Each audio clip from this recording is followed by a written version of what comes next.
My search led me to the study of the spiritual forces with which all of us are blessed. And it was in this field that I came upon a clue which has enabled me to help millions of people to find their earthly destinies. I want to describe my discovery in the simplest terms possible, because it will reveal to you why it is true that whatever the mind can conceive and believe, the mind can achieve, regardless of how many times you may have failed in the past or how lofty your aims and hopes may be. I caught my first fleeting glimpse of the profound law which provides the means by which we may choose our own purpose in life and attain it, while I was being coached by Andrew Carnegie during the organization of the Science of Success philosophy. I had just finished telling Mr. Carnegie that I feared he had chosen the wrong person to give the world the first practical philosophy of personal success because of my youth, my lack of education, and my lack of finances.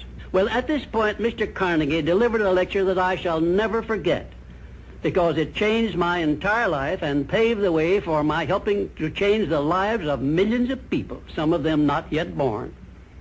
Let me call your attention to a great power which is under your control, said Mr. Carnegie, a power which is greater than poverty, greater than the lack of education, greater than all of your fears and superstitions combined. It is the power to take possession of your own mind and direct it to whatever ends you may desire. This profound power, Mr. Carnegie continued, is the gift of the Creator, and it must have been considered the greatest of all of his gifts to man, because it is the only thing over which man has the complete and unchallengeable right of control and direction. When you speak of your poverty and lack of education, Mr. Carnegie explained, you are simply directing your mind power to attract these undesirable circumstances, because it is true that whatever your mind feeds upon, your mind attracts to you. Now you see why it is important that you recognize that all success begins with definiteness of purpose, with a clear picture in your mind of precisely what you want from life.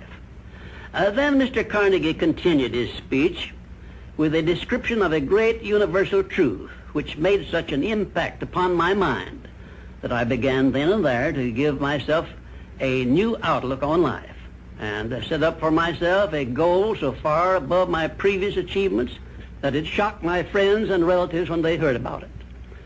Everyone, said Mr. Carnegie, comes to the earth plane blessed with the privilege of controlling his mind power and directing it to whatever ends he may choose.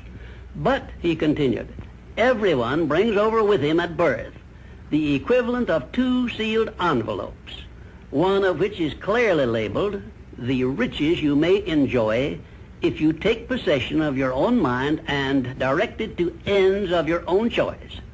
And the other is labeled, the penalties you must pay if you neglect to take possession of your mind and direct it.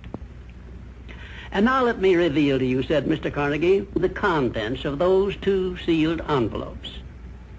In the one labeled riches is this list of blessings.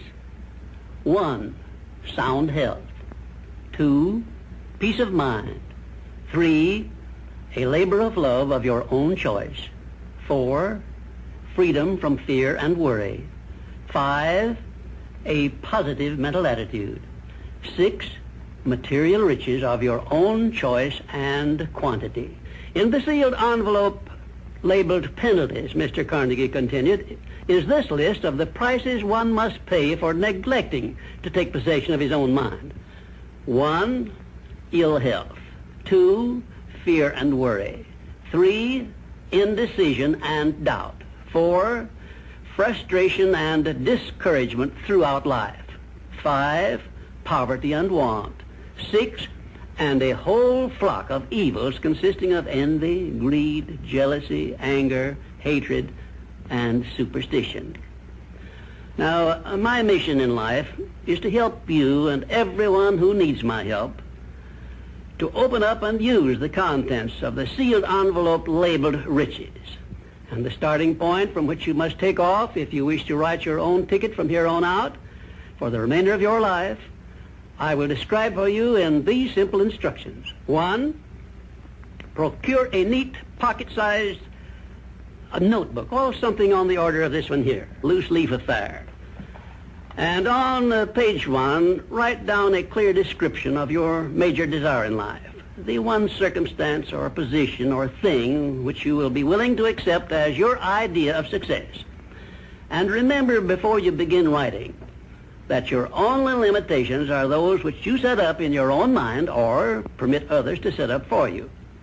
And 2, on page 2 of your notebook, write down a clear statement of precisely what you intend to give in return for that which you desire from life. And then start in right where you stand now to begin giving. And 3, memorize both of your statements, what you desire and what you intend to give in return for it, and repeat them at least a dozen times daily.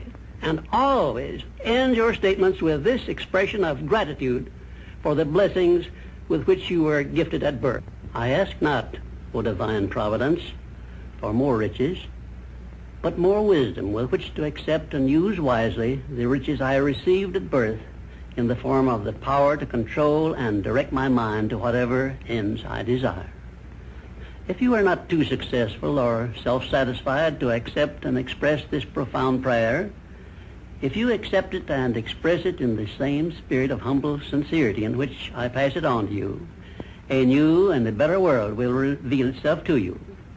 A world in which you will see reflected the circumstances and the things which you yourself have created. And now let me close this, our first visit, with my favorite expression of gratitude. O divine providence, I ask not for more riches, but more wisdom with which to make wiser use of the riches you gave me at birth, consisting in the power to control and direct my own mind to whatever ends I desire.